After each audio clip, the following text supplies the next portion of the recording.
And for more on President Xi's visit to Russia, let's turn to Josef Gregory Mahoney. He's a professor of politics and international relations at East China Normal University in Shanghai.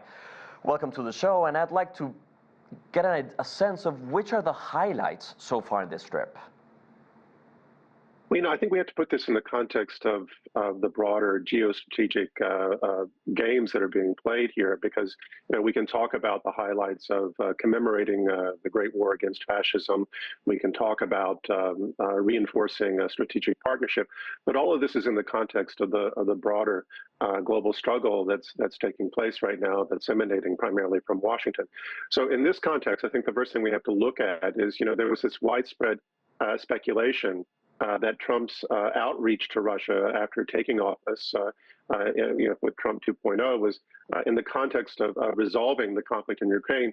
And this was in part driven by a desire to drive a wedge, if possible, between Moscow and Beijing. And that failed completely. And we know that since then, Trump has pivoted from attacking Ukraine, Zelensky, even questioning his legitimacy, to working a deal with him on strategic minerals, in part to counteract Chinese export restrictions of the same. So with President Xi visiting Russia, what we see is what we've been hearing from the last couple of months, that the China-Russia strategic partnership is unshakable at this point in time, a factor that has broad strategic implications for both countries and many others, including, of course, Ukraine, but also Europe, the U.S., South and Central Asia.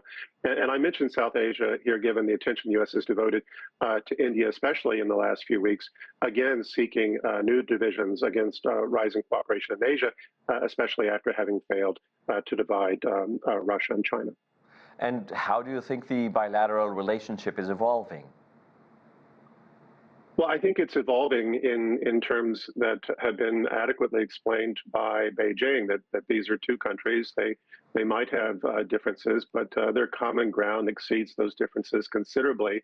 They are both facing a strategic pressure from the United States, and they can both serve each other's strategic needs, but do so without falling into the trap of completely agreeing with each country's specific agendas. For example, China has a much more aggressive agenda in terms of dealing with climate change than Russia does, and China has reservations about Russia's struggles in Ukraine.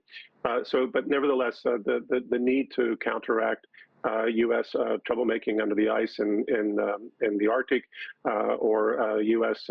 building up something like a new NATO, as it was trying to do in the Asia-Pacific region, or even repurpose NATO against China.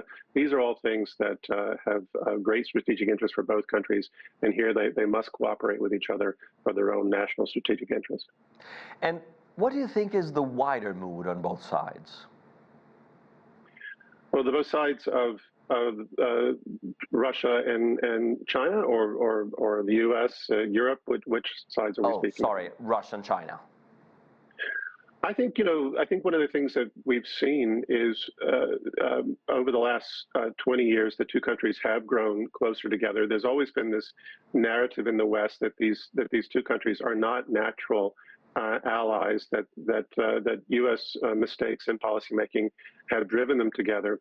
But I think that we have seen China's rise, but also the development of China's major country diplomacy is something that really embraces differences in a productive way. And while I think there were some perhaps historical reservations on both sides, given some of the challenges that both countries faced in the past, especially the late 1960s and early 1970s, nevertheless, I think that we've seen that they have grown much closer together in recent years, and have developed a much deeper trust. And I think this is one of the key points that President Xi was making, that they need to continue to build and foster that trust, that there's still maybe perhaps a bit of a trust deficit, but I think that that's being closed progressively, not simply between the leaders, who seem to be very much on the same page, but between the peoples themselves. And of course, leveraging your international experience and view, how do you think the world is looking at this? Well, there are a couple of issues here. I think with Europe, it's a tremendous conundrum. Having supported NATO expansion for decades in the post-Cold War period, and then having joined the U.S. proxy war against Russia and Ukraine, and now finding itself bearing increased production and security costs while seeing its strategic relationship and security vis-a-vis the U.S. diminish. Europe finds itself increasingly in a position where it can't rely on the U.S., has demonized Russia, and is struggling to move forward in constructive ways with China. And we know, of course, that China's neutrality regarding the conflict in Ukraine, which was characterized by anti-Chinese Western propaganda as supporting Russia, has been used to diminish China and Europe. And with Xi now visiting Russia in this moment of European inflection, it's probably a very hard pill to swallow. That said, I think there's a secondary or tertiary issue here. And we know that, Russia has its own messaging objectives by commemorating its pivotal role in defeating fascism during World War II, which was, of course, a tremendous contribution to human history. But it also bears on Russian narratives about fighting fascism in Ukraine, while China separately is interested in contributing to a greater global awareness of its own tremendous fights against fascism from that same historical period. Now, this commemoration in Moscow will serve both sides, but in different ways. But in both respects, I think will be difficult for the Europeans to accept, in so much as, again, they've been very wary of both Russia and China, given the conflict in Ukraine. But in the U.S., of course, the U.S. Generally fails to acknowledge the Soviet contribution to the defeat of the Nazis, or the Chinese contribution to the defeat of the Japanese. So I think in that case, we'll just see a dismissal from the American side. And Joseph, what do you think is next in the bilateral relationship? Optimistically, as someone who I think prioritizes global climate change as a major concern, what I hear from connections in Russia is that although Russia has downplayed the significance or the challenges associated with climate change in recent years, that increasingly Russians are feeling those effects and facing incredible challenges. And fortunately, Russia is in a strong strategic partnership with China. China is the global leader in not only providing green tech and innovations to deal with some of those problems, but also some of the large-scale development and infrastructure solutions that can help fight or mitigate the effects of climate change. So I would expect that we might see some progress there, which would be a tremendous contribution, not only to Russia, but to the outsized role that Russia plays in the global climate change, or could play in the global climate change fight that above all impacts the global South. This is an interesting point you're bringing up, and I'd like to dig deeper, because Europe, in many ways, postponed its climate change agenda, and you're speaking about a widening of it. Do you think this could go beyond Russia, maybe to the rest of the world, to the Americas and so on?